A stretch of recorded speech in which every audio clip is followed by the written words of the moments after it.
by saying a huge congratulations to all of you for being here today and launching Out for Independence. I think it's a fantastic innovation. I think it will add hugely to the array of different groups and interests that make up the SNP, but also the huge array of different groups and interests that make up the Yes campaign. I want to say particularly well done to Stuart, because I know how much time and effort and dedication he has put into establishing this organisation and making today's conference possible.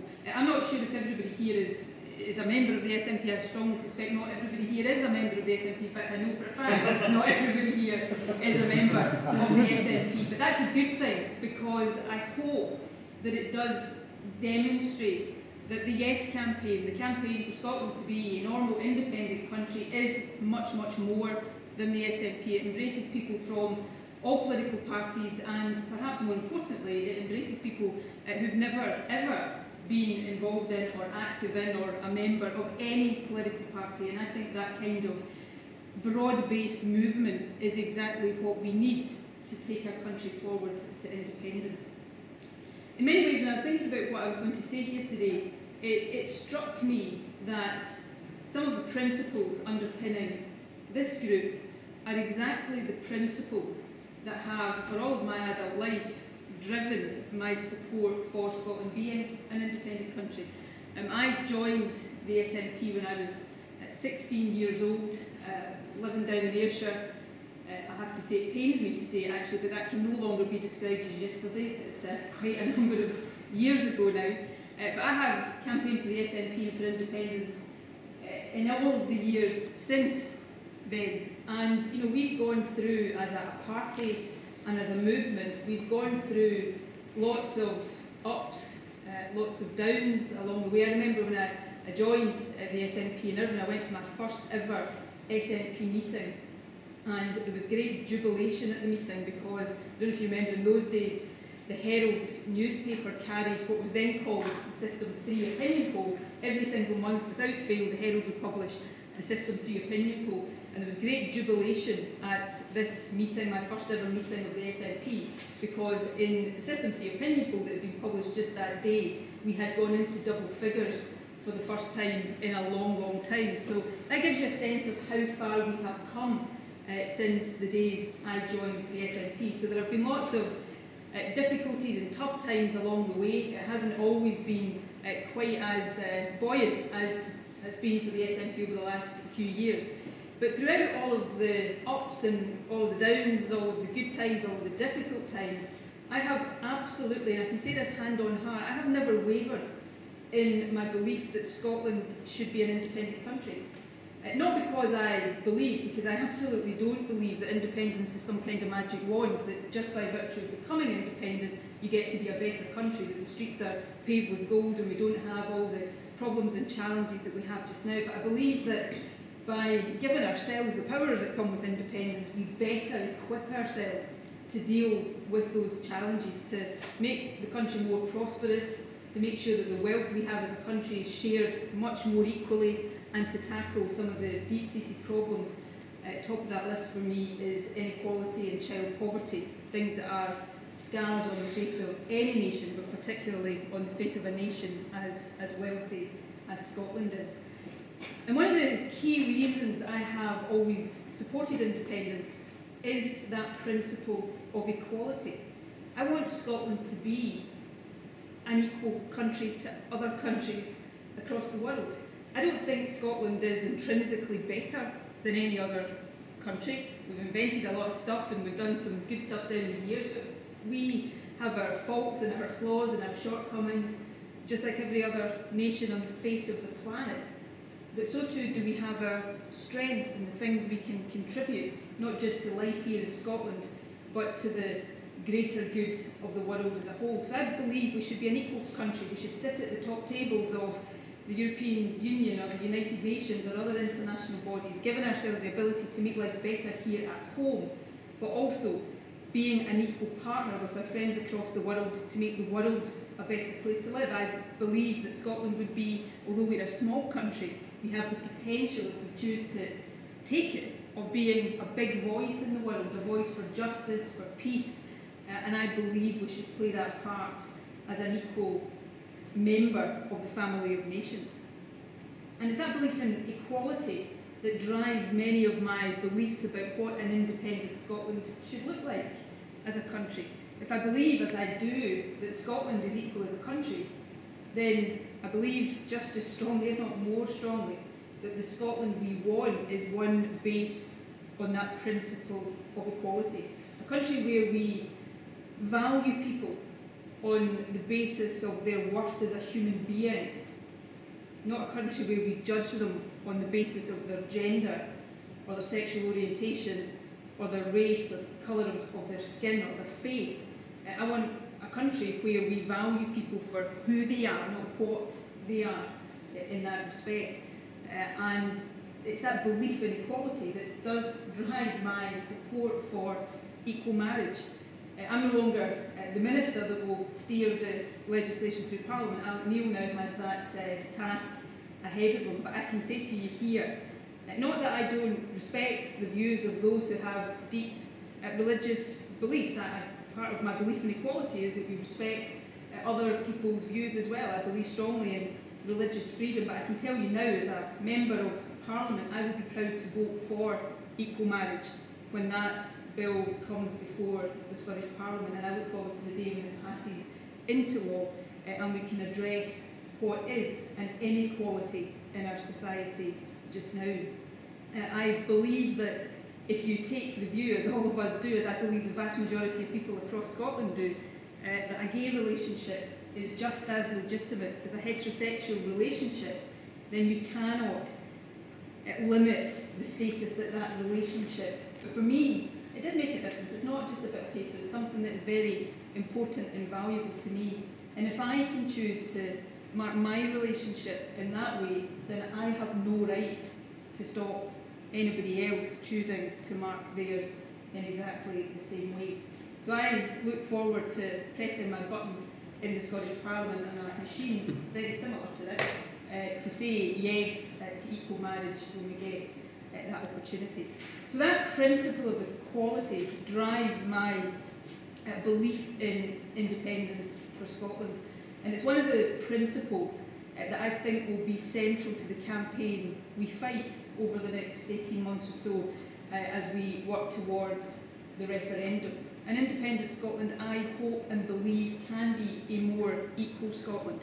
There are other principles as well. I believe an independent Scotland will be a more democratic Scotland, and actually this is one of the things that I do believe flows pretty much automatically from Scotland becoming independent. By being independent, we pretty much guarantee that we get the government a majority of us vote for, and we can kick that government out again if we don't like what it does. We don't have that ability in Scotland right now. Now I often reflect on the fact that not once in my entire life has Scotland voted Tory. Not once have we voted, in the majority of people in Scotland have voted Tory. Not once have we returned a majority of Tory MPs, and yet for more than half of my life we have been governed by a Westminster Tory government. We've had a Tory Prime Minister for more than half of my life. Now, that's just a basic deficit of democracy. Being independent means that we get the government we vote for, and we can get rid of those governments if we don't want them anymore. So that's, for me, an important principle too. So too is the economic principle running through the heart of the argument for independence. We're a rich country, probably one of the richest countries in terms of resources, natural resources, people resources in the world. We would, as a starting point as an independent country, be relatively better off than the rest of the UK. That's not a statement of opinion, that's a statement of fact. We've got the data coming out of our ears to demonstrate that. The No campaign tried to, if you recall at the start of the year, they tried to smash this argument we'd been making that Scotland at the point of independence would be £500 per person better off. They produced research to show we wouldn't. We'd actually all be £1 a year worse off. Well, I don't buy that research, but if that's what you have to pay, £1 a year to get rid of Trident, £1 a year to give yourself the ability to do the things that can at long last begin to tackle the child poverty that blights our nation, then for me that is £1 worth paying. But that claim to be better off is a starting point. No country has a guarantee of forever and a day being better off than anybody else or being prosperous. That has to be worked for, it has to be earned.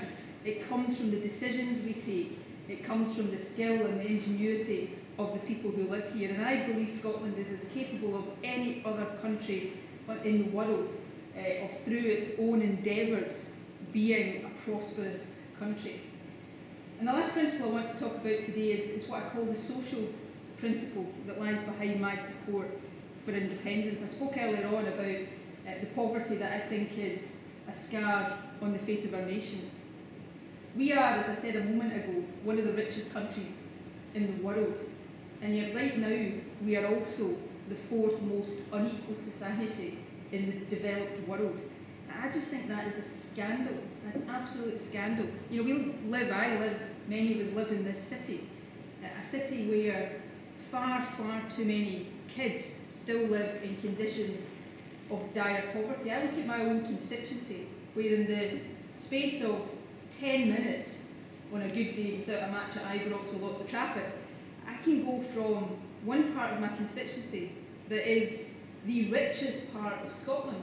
The street in my constituency, allegedly, I've never actually gone and counted, allegedly has more millionaires than any other street in Glasgow or Scotland.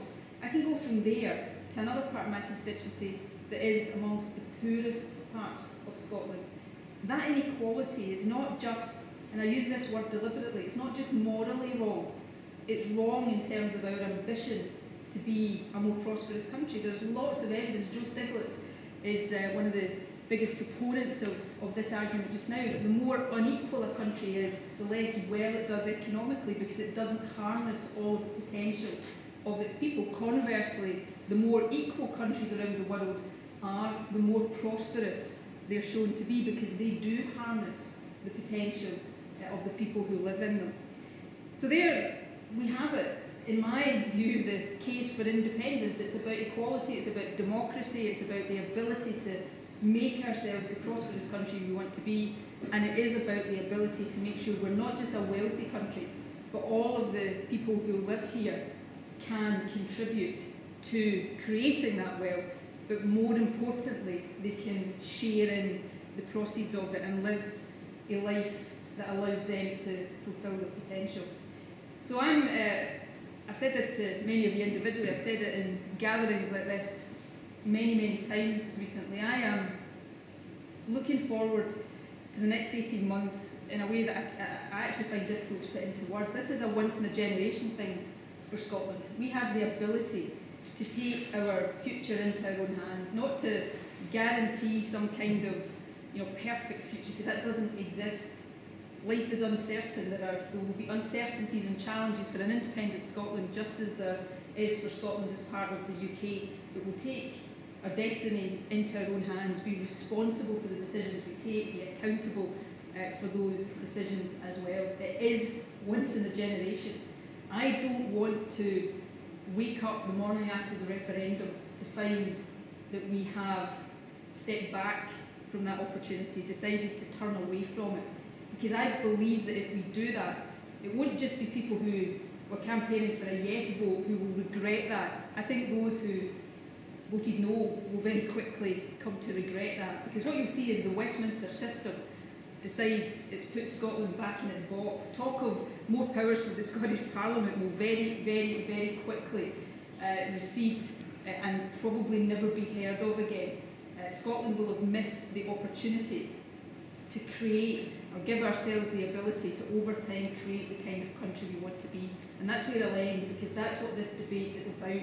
It's not about a black and a white, it's not about a yes and a no, it's about what kind of country do we want to be. And if we've got a clear idea of what kind of country we want to be, then the answer about the kind of governance we need to create that country, to me, becomes absolutely crystal clear. So thanks again for giving me the opportunity to be here today. I wish you every success. There's no doubt in my mind that this group will help greatly as we look over the next few months to build that winning coalition that is ambitious for this country, for what we can do here and what we can contribute to the world. So I look forward to campaigning with all of you over the weeks and months to come. Thank you very much.